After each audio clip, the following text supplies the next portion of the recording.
예, 오늘 말씀의 제목은 꿈꾸는 세대라는 말씀으로 함께 나누도록 하겠습니다.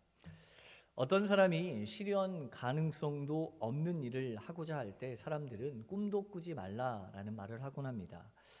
꿈이라는 것은 그 말 자체에 헛되다라는 의미를 품고 있기 때문입니다. 그런데 사람들은 이런 꿈 속에서 대부분 살아가고 있습니다. 앞으로 이렇게 되었으면 좋겠다라는 소망을 가득히 품고 세상을 살아가는 것입니다. 꿈이라도 좋으니까 이렇게 되었으면 좋겠다라는 말들을 참 많이 하고 살아가죠. 꿈이라도 좋으니까 로또에 당첨이 되었으면 좋겠다. 꿈이라도 좋으니까 좋은 직장에 취업을 하거나 좋은 삶을 살았으면 좋겠다라는 마음들을 품곤 합니다.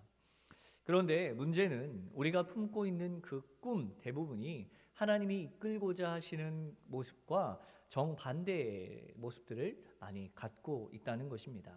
즉 신자가 하나님의 백성으로 살아가야 하는 것을 그 꿈이 방해하고 있는 것입니다.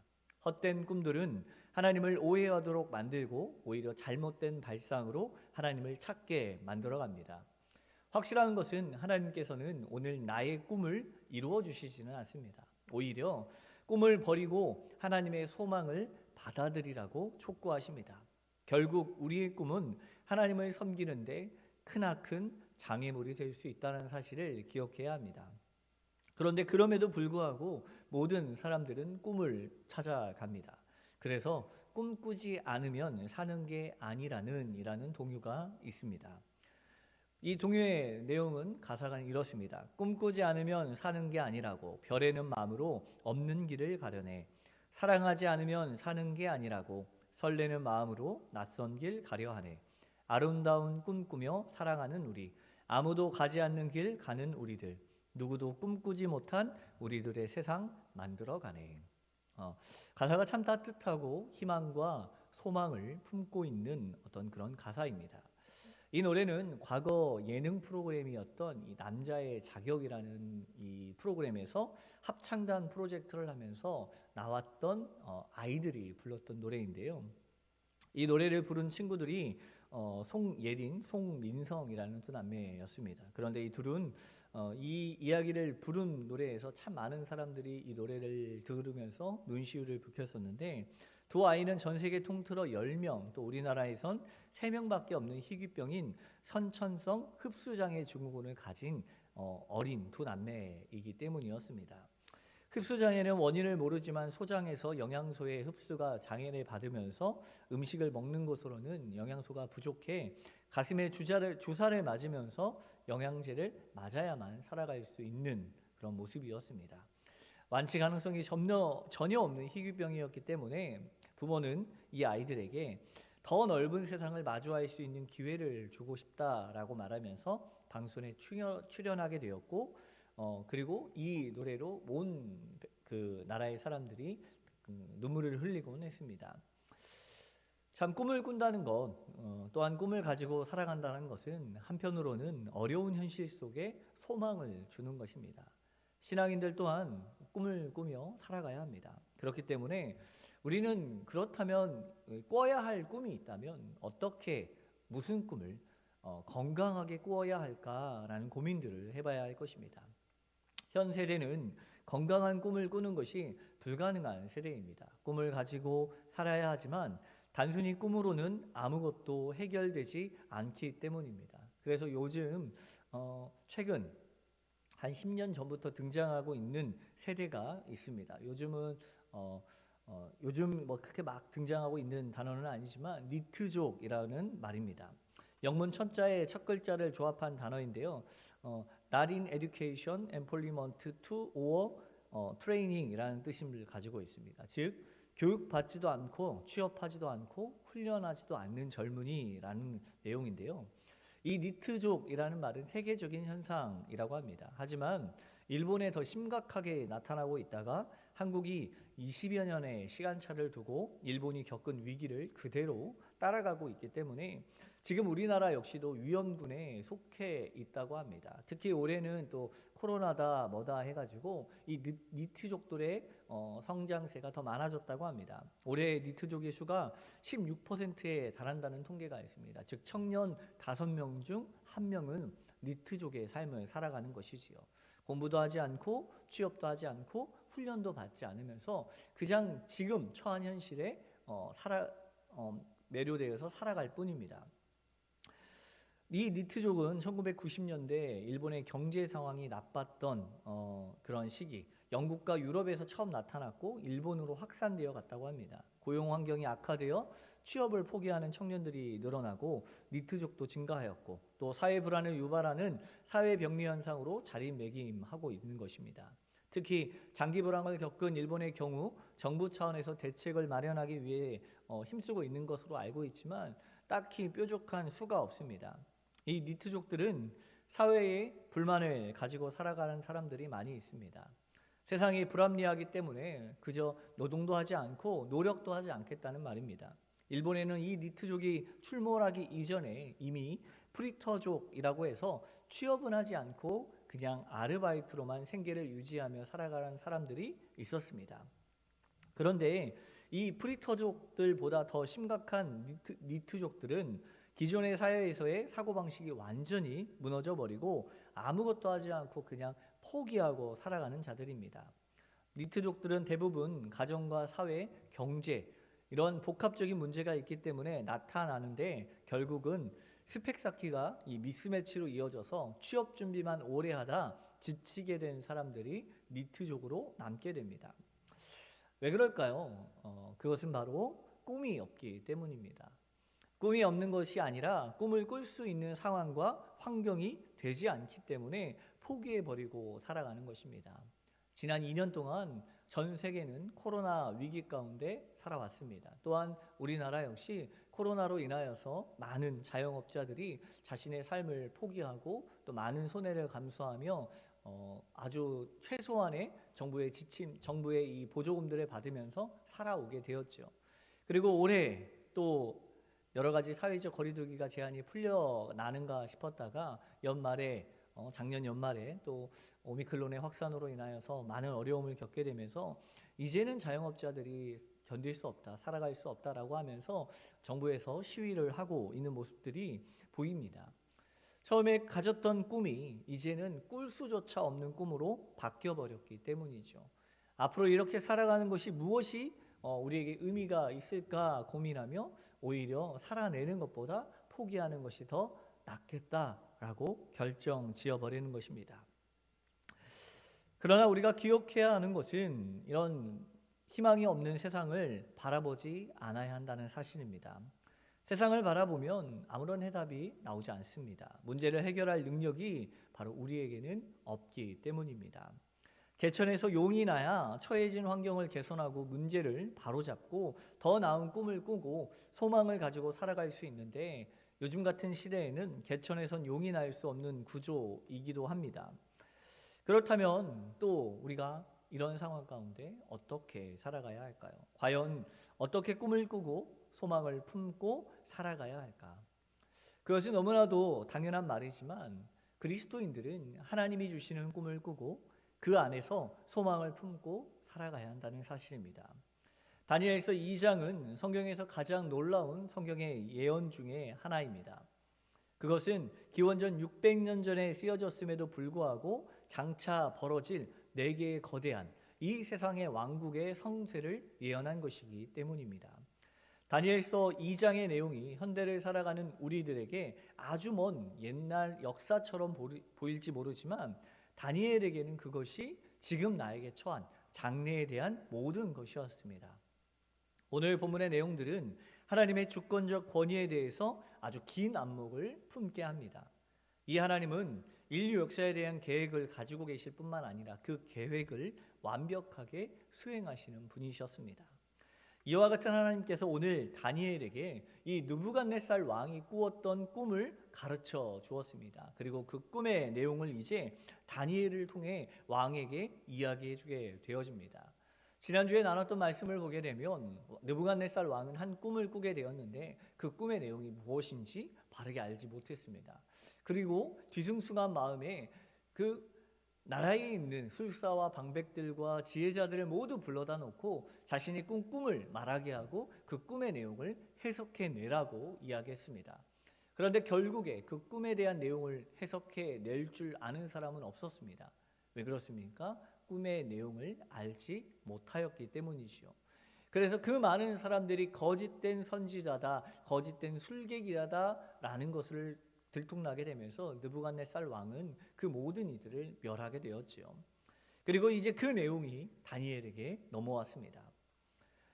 그리고 다니엘은 왕에게 부탁해서 자신의 친구들과 함께 이 문제를 의논하고 함께 기도의 자리를 갖고 하나님의 뜻을 물었습니다.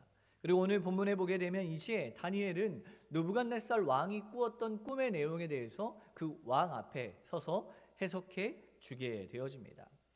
느부갓네살 왕이 꾼 꿈은 4가지 재료로 이루어진 거대한 신상을 보게 되는 것에서 시작됩니다. 그것은 바벨론으로부터 시작해서 앞으로 오게 될 세상을 통치하는 제국을 상징하고 있습니다. 그리고 사람이 떼어내지 않는 산에서 자연적으로 떨어져 나온 돌이 이 신상을 쳐서 가루로 만들어 날려버리고 그 대신에 돌이 태산을 이루어 땅을 가득 채우게 됩니다. 이것은 사람의 제국이 아닌 하나님의 나라를 상징하게 됩니다. 이 꿈을 통해서 하나님께서는 세상의 제국은 결국 멸망의 길로 접어들며 종말에는 하나님의 나라가 도래하여 이 땅을 가득 채우게 될 것을 보여줍니다.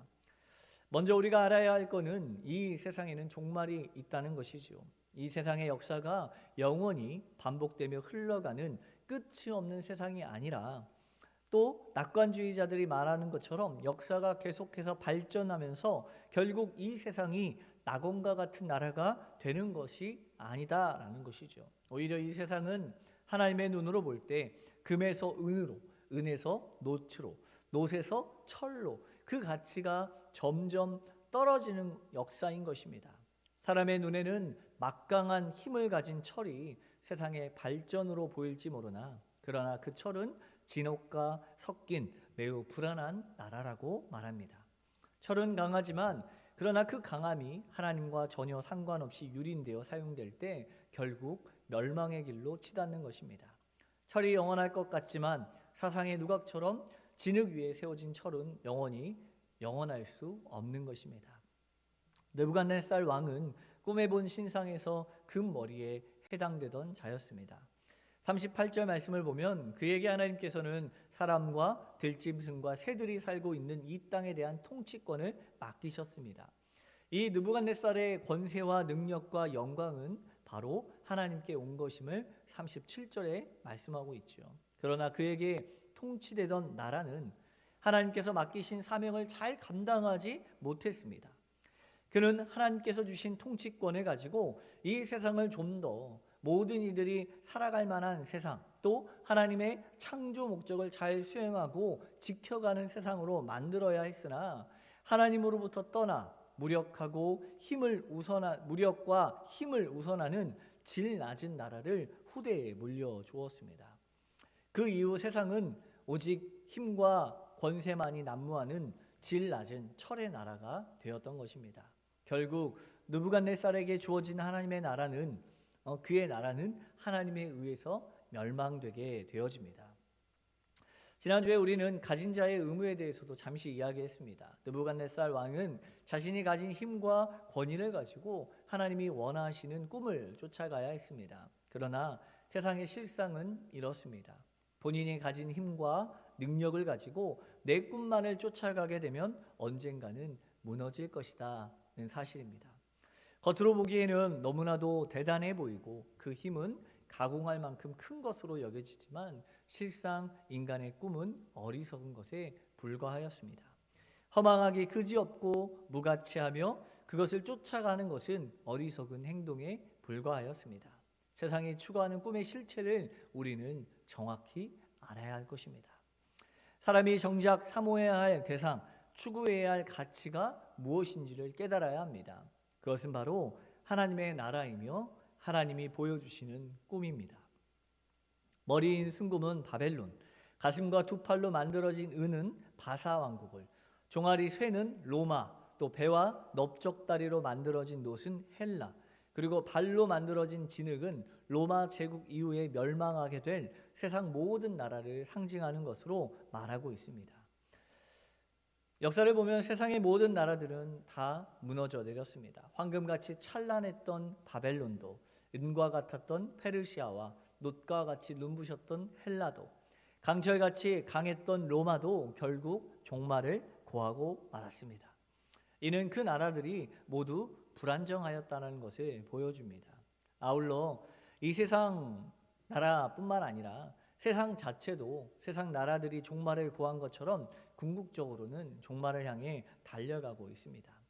34절과 35절을 보면 한 돌이 난데없이 신상의 날아와서 진흙으로 된 신상의 발을 쳐서 무너뜨리자 신상은 와르르 무너져 내리고 심지어는 마치 겨와 같이 바람에 날려 흔적도 없이 사라졌다라고 말씀합니다.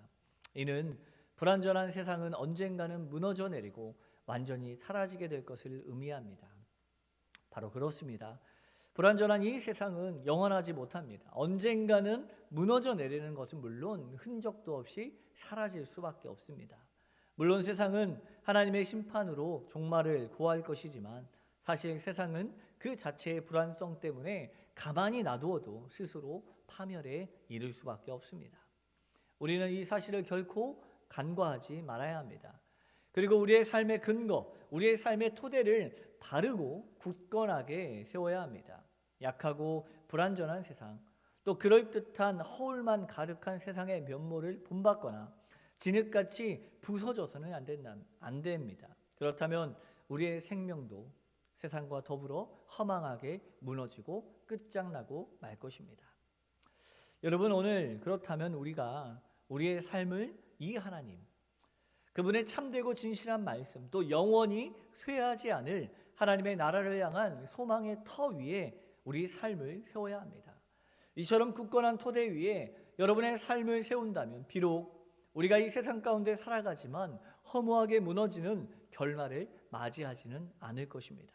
도리어 세상 나라가 멸망하고 세상이 소멸되는 중에서도 영원하신 하나님의 보호하심과 인도하심이 우리의 생명을 온전히 보존할 것이며 하나님을 의뢰하는 자들이 들어갈 그 하나님 나라 가운데서 굳건히 세움을 입게 될 것입니다.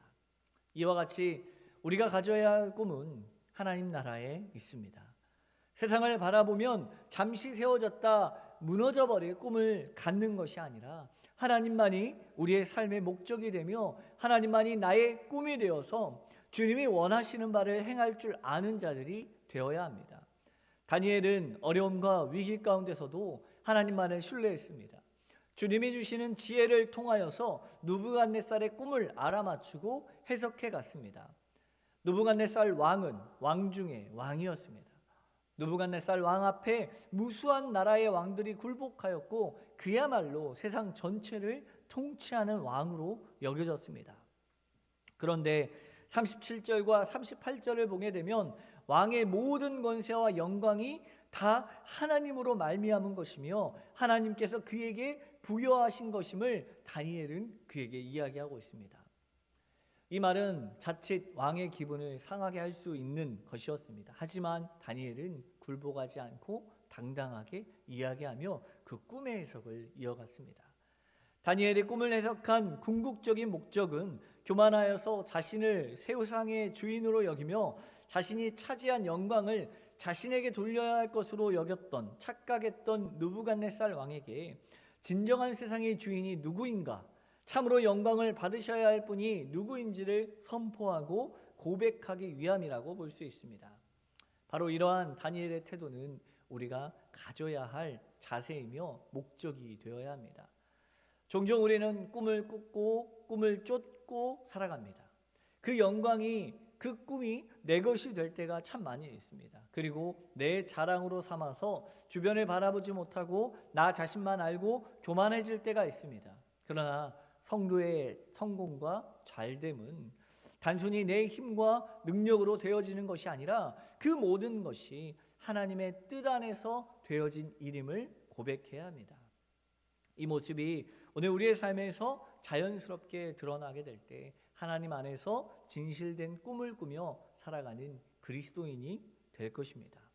다니엘의 해석을 들은 느부갓네살 왕은 다니엘 앞에 엎드려 절하고 신하들에게 명하여서 예물과 향품을 그에게 주게 하였습니다. 이것은 왕으로서 참으로 겸손한 행동을 하고 있는 것입니다. 왕이 어떻게 한낱 포로인 다니엘에게 엎드려 절을 한단 말입니까? 느부갓네살 왕이 이와 같은 행동을 한 것은 다니엘의 행동이 진실되고 그의 분명한 해석을 들었기 때문이기도 합니다. 그로 인해서 그동안 큰 번민 가운데 있었던 자신에게 자유를 주었기 때문에 그에게 엎드렸던 것으로 보입니다. 하지만 궁극적으로 느부갓네살 왕이 엎드린 것은 다니엘이 아니라 다니엘로 인하여서 자신의 꿈을 해석해 주신 하나님 앞에 엎드리는 엎드림의 표현이었습니다. 하나님의 말씀 앞에서 자신의 상황을 보기보다 당당하게 그 말씀을 선포하는 용기를 가졌던 다니엘처럼, 또한 다니엘의 그 선포된 말씀을 듣고 자신의 모든 것을 내려놓고 다니엘 앞에 엎드렸던 느부갓네살 왕과 같이 오늘 우리도 하나님의 말씀을 세상 가운데 당당하게 선포하고 또 하나님의 말씀을 들음으로써 그 말씀 앞에 겸손하게 엎드릴 수 있는 삶이 되었으면 좋겠습니다. 내가 가지고 있는 꿈이 아니라, 내가 가지고 있는 권세와 명예와 능력이 아니라 오직 하나님이 주시는 꿈과 하나님으로 말미암은 권세와 능력들이 내내 풍성하게 임하여서 세상 모든 창조자이신 주님이 우리의 힘이 되심을 선포하며 나갔으면 좋겠습니다. 하나님은 오늘 나의 믿음의 고백을 통해서 세상에서 주님이 높임 받으시고 존귀와 영광을 받으시게 될 분이십니다. 새로운 한 해를 통해 오늘 우리에게도 큰 능력이 되시는 주님을 기억하길 축복합니다. 새로운 꿈을 향해 나아가는 풍암전원교회 성도님들이 되길 축복합니다. 그리고 그 꿈 안에서 오늘 나의 꿈을 이루어 가시는 것이 아니라 하나님의 꿈을 이루어가는, 그리고 그 하나님의 계획과 하나님의 방법 가운데 엎드려 경배하며 주님 앞에 순종하며 나아가는 저와 우리 모든 성도님들의 삶이 되길 축복합니다. 기도하겠습니다. 하나님 아버지 감사합니다. 오늘도 우리 가운데 하나님의 말씀을 쫓아가게 하시고 하나님의 뜻대로 살아가게 하시니 감사를 드립니다. 우리의 연약함과 우리의 부족함들이 있습니다. 그러나 그것들을 내려놓고 주님이 주시는 거룩함을 쫓아가게 하시고 주님이 꾸게 하시는 꿈을 따라 살아갈 수 있는 저희가 되게 하여 주시옵소서. 한 해를 지키시고 인도하시고 붙잡아 주실 걸 믿사오며 예수님의 이름으로 기도합니다. 아멘.